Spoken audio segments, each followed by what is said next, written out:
Salam, selamat malam Ibu dosen dan teman-teman. Terima kasih atas kesempatan yang diberikan. Saya atas nama Arni Oktavina Raja, mahasiswa Penjaskesrek Universitas Nusa Cendana, semester 5 kelas A. Di sini saya akan menjelaskan sedikit materi tentang tugas-tugas perkembangan. Baik, di sini saya akan menjelaskan yang pertama pengertian dan sumber tugas-tugas perkembangan.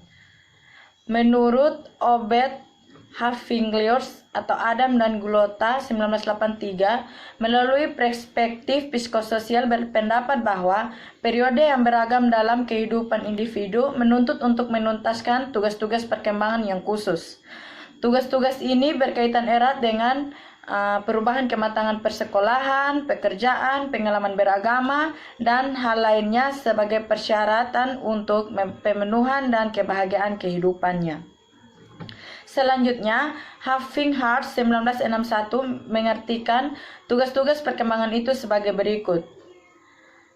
Tugas perkembangan itu merupakan tugas yang muncul pada periode tertentu dalam rentang kehidupan individu yang apabila tugas itu dapat berhasil dituntaskan membawa kebahagiaan dan kesuksesan dalam menuntaskan tugas berikutnya, sementara apabila gagal maka akan menyebabkan ketidakkebahagiaan pada diri individu yang bersangkutan, menimbulkan penolakan masyarakat dan anggotanya menguasai keterampilan tertentu yang penting dan memperoleh pola perilaku yang disetujui bagi berbagai usia sepanjang rentan kehidupan. Di sini munculnya tugas-tugas perkembangan bersumber pada faktor-faktor berikut. Yang pertama yaitu kematangan fisik, misalnya belajar berjalan karena kemampuan tangan, otot, dan kaki. Yang kedua, belajar bertingkah laku, bergaul dengan jenis kelamin yang berbeda pada masa remaja karena kematangan organ-organ seksual. Yang kedua, tuntutan masyarakat secara kultural, misalnya belajar membaca, belajar menulis, belajar berhitung, dan belajar berorganisasi. Yang ketiga, tuntutan dari dorongan dan cita-cita individu sendiri, misalnya yang pertama yaitu ada dua, yaitu memilih pekerjaan dan memilih teman hidup. Seperti dalam hal mereka dalam bekerja atau melaksanakan tugas itu mereka harus memilihnya sendiri. Dan yang kedua, memilih teman hidup itu tergantung pribadi mereka ingin berteman dengan siapa. Yang keempat yaitu tuntutan norma agama, misalnya taat beribadah kepada Allah. Yang kedua, berbuat baik kepada sesama manusia. Selanjutnya saya akan menjelaskan yang kedua, tugas-tugas perkembangan pada setiap fase perkembangan. Yang pertama yaitu tugas-tugas perkembangan pada usia bayi dan kanak-kanak rentan usia 0 sampai 6 tahun. Yang pertama atau bagian A, belajar berjalan, yaitu belajar berjalan terjadi pada usia antara 9 sampai 15 bulan. Pada usia ini, tulang kaki, otot, dan susunan syarafnya telah matang untuk belajar berjalan. Bagian B, belajar memakan makanan padat. Hal ini terjadi pada tahun kedua. Sistem alat-alat pencernaan makanan dan alat-alat pengunyah pada mulut telah matang untuk hal tersebut. Bagian C, belajar berbicara, yaitu mengeluarkan suara yang berarti dan menyampaikannya kepada orang lain. Untuk itu diperlukan kematangan otot-otot dan alat-alat berbicara. Dalam hal ini, ada dua pendapat mengenai anak dalam belajar berbicara, yaitu yang pertama mengemukakan bahwa bayi mulai belajar bicara dengan jalan mengeluarkan macam-macam suara yang tidak berarti atau meraban. Kemudian, orang di sekitarnya mengajarkan kepadanya nama-nama atau kata-kata tertentu sesuai secara teratur dalam situasi tertentu sampai belajar mengasosiasikan atau menghubung-hubungkan. Pendapat yang kedua, justru sebaiknya menurut teori ini suara bayi tidaklah secara kebetulan tetapi mempunyai arti baginya. Karena suara-suara itu mengekspresikan atau menyatakan perasaan-perasaannya. Perkembangan selanjutnya dari belajar bahasa ini terjadi dengan jalan meniru atau imitasi. Saya akan melanjutkan bagian D, belajar buang air kecil dan buang air besar. Tugas ini dilakukan pada tempat dan waktu yang sesuai dengan norma masyarakat. Sebelum usia 4 tahun, anak pada umumnya belum dapat mengatasi atau menahan ngompol karena perkembangan syaraf yang mengatur pembuangan belum sempurna. Untuk memberikan pendidikan kebersihan terhadap anak usia di bawah 4 tahun. Cukup dengan pembiasaan saja, yaitu setiap kali mau buang air, bawa anak ke WC tanpa banyak memberikan penerangan kepadanya. Bagian C, belajar mengenal perbedaan jenis kelamin melalui observasi, yaitu atau pengamatan. Untuk dapat melihat tingkah laku, bentuk fisik, dan pakatan yang berbeda antara jenis kelamin yang satu dengan yang lainnya. Dengan cara tersebut, anak dapat mengenal perbedaan anatomis pria dan wanita.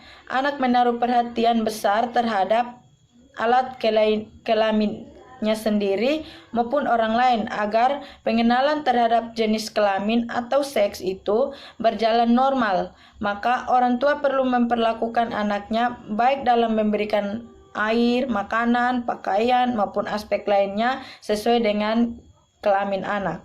Selanjutnya bagian F, mencapai keadaan jasmania fisiologis.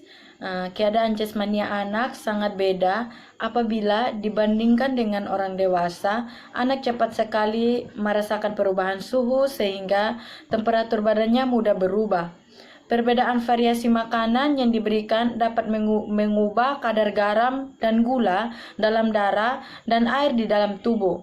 Untuk mencapai kestabilan jasmania bagi anak, diberikan waktu sampai proses mencapai kestabilan jasmania ini, orang tua perlu memberikan perawatan yang intensif, baik menyangkut pemberian makanan yang bergizi maupun pemeliharaan kebersihan.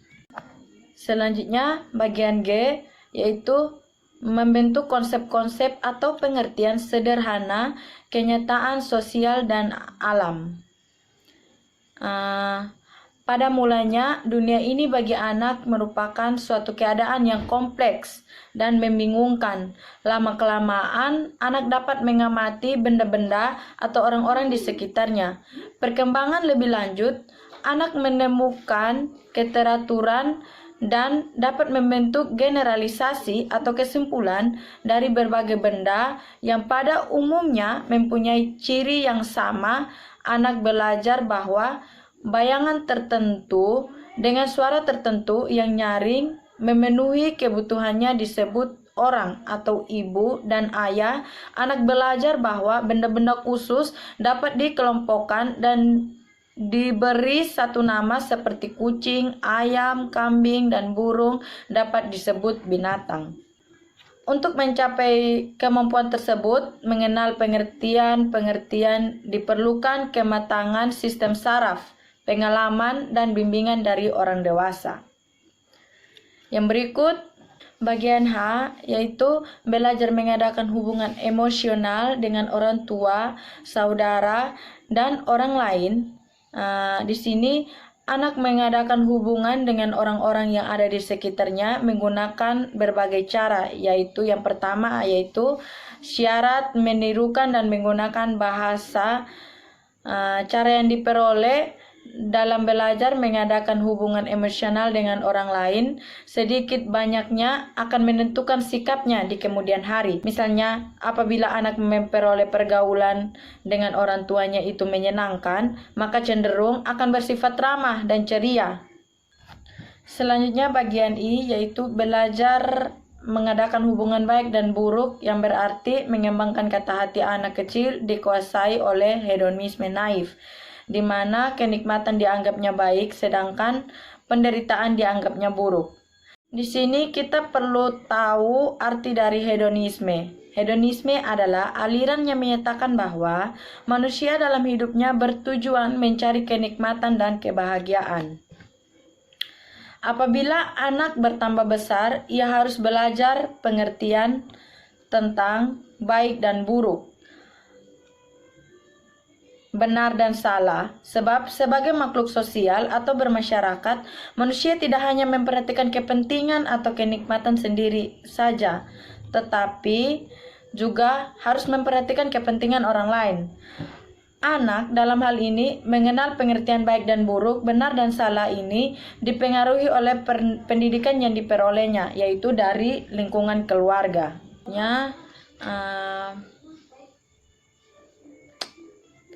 Terjadi melalui nasihat, bimbingan, buku-buku bacaan, dan analisis pikiran sendiri. Sesuatu yang penting dalam mengembangkan kata hati anak adalah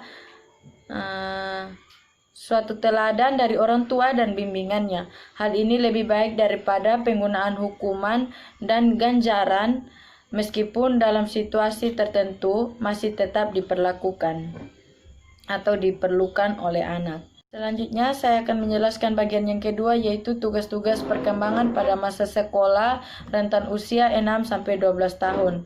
Yang pertama, bagian A, belajar memperoleh keterampilan fisik untuk melakukan permainan melalui pertumbuhan naik dan otot.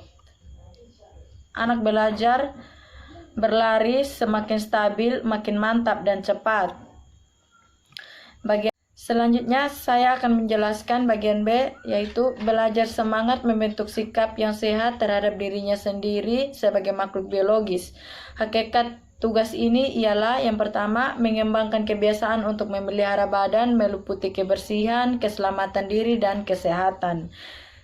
Seperti kita perlu menjaga dan melindungi diri kita dari penyebaran penyakit yang terdapat pada lingkungan.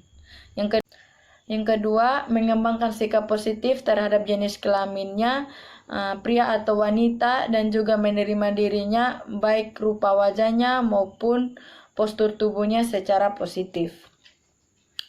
Bagian C, belajar bergaul dengan teman-teman sebaya, yakni belajar menyesuaikan diri dengan lingkungan dan situasi yang baru. Teman-teman sebaya, pergaulan anak di sekolah atau teman sebayanya mungkin diwarnai perasaan senang karena secara kebetulan temannya itu berbudi baik, tetapi mungkin juga warnai oleh perasaan tidak senang karena teman sebayanya suka mengganggu atau nakal.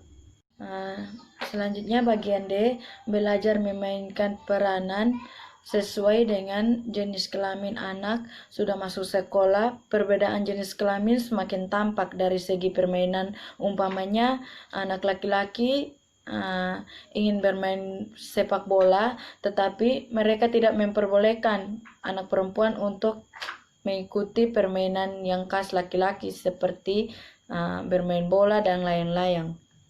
Bagian E, belajar keterampilan dasar dalam membaca, menulis. Sekolah dalam hal ini pertumbuhan jasmani dan rohaninya sudah cukup matang untuk menerima pengajar untuk dapat hidup dalam masyarakat yang berbudaya. Paling sedikit seorang anak harus tamat sekolah dasar, karena dari sekolah dasar anak sudah memperoleh keterampilan dasar dalam membaca, menulis, dan berhitung. Baik, selanjutnya bagian F, belajar mengembangkan konsep sehari-hari. Dalam hal ini, apabila kita telah melihat sesuatu, mendengar, mengecap, mencium, dan mengalami sesuatu, maka akan tinggal suatu ingatan pada kita. Ingatan mengenai pengamatan yang telah lalu itu disebut konsep tanggapan. Demikianlah, kita mempunyai tanggapan tentang ayah, ibu, rumah, pakaian, buku, sekolah, dan juga mengenai gerak-gerik yang dilakukan seperti berbicara, berjalan, berenang, dan menulis. Bertambahnya pengalaman akan menambah perbendaharaan konsep pada anak. Tak perlu diuraikan lagi bahwa dalam kehidupan sangat banyak konsep yang dibutuhkan. Semakin bertambah pengetahuan, semakin bertambah pula konsep yang diperoleh. Tugas sekolah yaitu menanamkan konsep-konsep yang jelas dan benar. Konsep-konsep itu meliputi kaidah-kaidah atau ajaran agama, ilmu, pengetahuan, adat istiadat, dan sebagainya. Selanjutnya saya akan menjelaskan bagian G, yaitu mengembangkan kata hati, di mana hakikat tugas ini ialah mengembangkan sikap dan perasaan yang berhubungan dengan norma-norma agama. Hal ini menyangkut penerimaan dan penghargaan terhadap peraturan agama, moral, disertai dengan perasaan senang untuk melakukan atau tidak melakukannya. Tugas perkembangan ini berhubungan dengan masalah benar, salah, boleh atau tidak boleh, seperti jujur itu baik, bohong itu buruk, dan lain sebagainya. Selanjutnya bagian H, belajar yang bersifat pribadi, di mana hakikat tugas ini ialah untuk dapat menjadi orang yang berdiri sendiri, dalam arti dapat melakukan hal apa saja dalam masa yang akan datang, bebas dari pengaruh orang tua dan orang lain. Selanjutnya yang terakhir, mengembangkan sikap yang positif terhadap kelompok-kelompok sosial dan lembaga-lembaga. Dalam hal ini, hakikat tugas ini ialah mengembangkan sikap sosial yang demokrasi dan menghargai hak orang lain. Umpamanya, mengembangkan sikap tolong-menolong, sikap tenggang rasa, mau bekerja sama dengan orang lain, toleransi terhadap pendapat orang lain, dan menghargai hak orang lain. Demikian yang bisa saya sampaikan.